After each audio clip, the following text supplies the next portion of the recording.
Hello, boxing fans around the world. Thank you for joining me once again for another episode of Boxing News Today here on talkandfight.com. Just so you know, we've updated our website so that all the results and upcoming fights, as well as tickets to upcoming fights, are now available on talkandfight.com. Anyway, this segment of the news comes to courtesy of our friends across the pond at boxing247.com. And let's get started, where we see that Hall of Famer Christy Martin received the Boxing Legend Award most recently. The Women of Boxing was the theme at the 35th Annual Ring 8 Holiday Event and Award Ceremony at Russo's on the Bay, now taking place in Howard Beach in New York State. Women's boxing pioneer Christy, the coal miner's daughter Martin, was presented the Boxing Legend Award, while Irish boxing icon and unified world lightweight champion Katie Taylor received Ring 8's Boxer of the Year award. So fantastic stuff coming out of New York State and the Ring 8 people. In addition to the award ceremony, they made a special presentation to a deserving group of individual women for their contributions to women's boxing,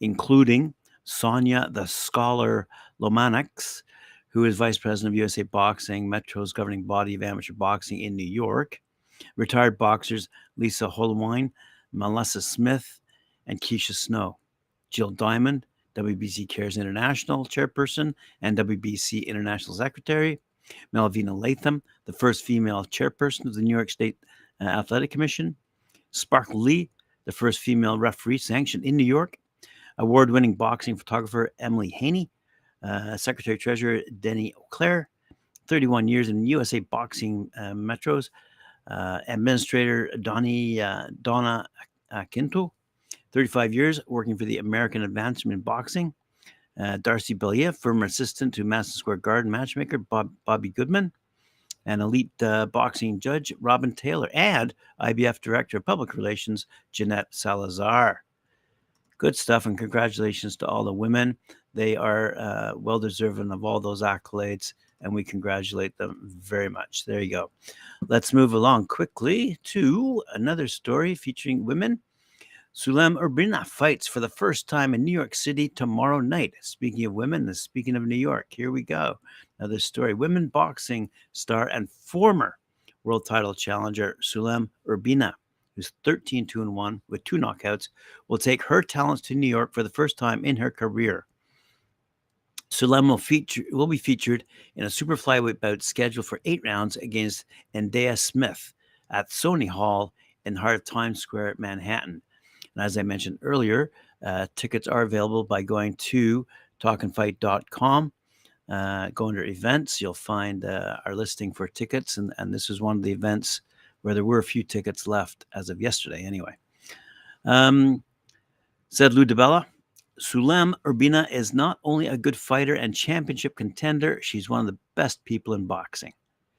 She's a great ambassador for women in the sport, using her social media and developing brand to elevate boxing and other fighters. She deserves to be treated like an A-side fighter. I'm happy that Larry agreed with me, and she'll be on Terrific Boxing Insider show upcoming. Very good. Other fighters taking place on that card. Undefeated Andy Dominguez will be main event fighter in the first time of his young career. Also on the card, NADIM SALLOUM, the first and only professional boxer born and raised in Lebanon. I did not know that. We have interviewed people from Lebanon before. Potentially they're amateurs. Okay, so we'll leave that alone. Former WB Intercontinental Super Middleweight champ Anthony Sims Jr. and undefeated Argentinian Alejandro Luis Silva and Elon de Jesus.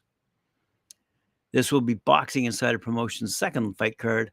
Their first, taking place back in October, also at Sony Hall in New York, had a raucous standing room only crowd. So it looks to be a good fight as well for those people down in New York and going to the fight at Sony Hall. Good stuff. All right, let's move across the pond to Italy. A surprising upset took place. Boxing is indeed the theater of the unexpected, as was highlighted on Sunday, December 18th in Bagheina. Italy, when local man Giovanni D Antoni faced undefeated compatriot Joshua Ricardo for the vacant Universal Boxing Organization, that's UBO, European welterweight title. With only one stoppage and 14 previous victories, one of the least likely scenarios was probably that veteran D'Antoni would emerge from the fight looking like a massive puncher. But that's what happened. As the 33-year-old started aggressively switching between orthodox and southpaw, stalking Ricardo before landing a huge overhand right, followed by a left hook, sending Ricardo crashing to the canvas in the very first round. Ricardo, showing a big heart and getting back to his feet, but was clearly hurt, and the fight was waved off when he fell backwards into the ropes. So there you go. As people like to know, this was promoted by Giordano Boxing Club out of Italy. Good stuff to see some international results coming our way. Across the pond, also taking place over in England, we see that BCB Promotions and there, fella, Josh Stokes has eyes on the Midland. Man, I'm telling you, Midlands is a hotbed of UK talent. Anyway, Josh Stokes has eyes on the Midlands light heavyweight title, it says. The Midlands light heavyweight title should be next in the offing for Josh Stokes if he can get through his first 6-rounder. He gets much needed ring time at the East Side Rooms on Woodcock Street in Birmingham as part of BCB Promotions' closest card to Christmas, set for Thursday night, December 22nd. That would be very soon, like as in a couple of days. Stokes was hoping to compete for the vacant area crown on the very same show, but could not find an opponent in time. Although co-challengers have been approached, no one has boxed for the belt since 2008. When defending champion Tyrone Wright outpointed Paul David to retain his standing. Ricky Summers and Joe Sheriff were scheduled to box for the strap in late 2017, but the contest was canceled, leaving the title still up for grabs. Stokes is next in line, but needs to get active again, having spent nearly 8 months out of action, last beating Harry Matthews back in April. That was his third outing since December of last year, which saw him make a comeback after 4 years on the sidelines, long removed from his 2017 debut. So it doesn't say if there's anyone else appearing on a card, but as I said, Thursday night, December 22nd, if you're over in Birmingham, UK, check out Josh Stokes. Alrighty. Let's move on to another area of the world. Jean Pascal faces Michael Eifert in an IBF title eliminator. That's scheduled for February 9th. DeBella Entertainment, Group Yvon Michel, and Jean Pascal Promotions, in association with Blanco Sports and SES Sports Events Group, will present No Limit at Place Belle in Laval, Quebec, Canada on February 9th, headlined by Quebecer and two-time world champion Jean Pascal with a record of 36-6-1, 20 knockouts. He'll be fighting against Germany's Michael Eifert, 11-1, 4 knockouts. In the International Boxing Federation, that's the IBF, world title eliminator to determine the mandatory challenger for the IBF light heavyweight world champion Artur Beterbiev, who's 18-0, by the way, 18 knockouts. That fight, by the way, Jean Pascal versus Michael Eifert. Tickets are available on talkingfight.com. Look under events and you'll see it there. Let's have a quick quote here. It says, Lou DeBella, 5 years ago, most people in boxing wrote Jean Pascal off. Since then, his only loss was to Dimitri Bivol, and he's beaten Ahmed Abiali, Marcus Brown, Badu Jack, and Fanlon Meng as an underdog.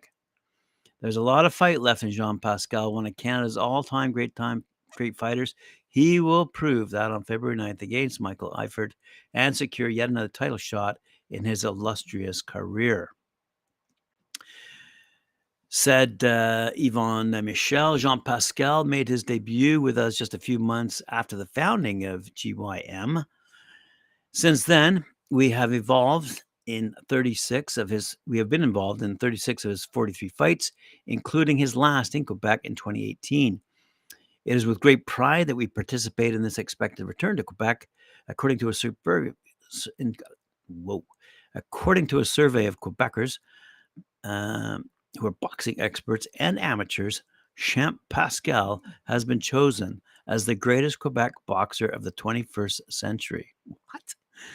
On February 9th, another page in its history will be written.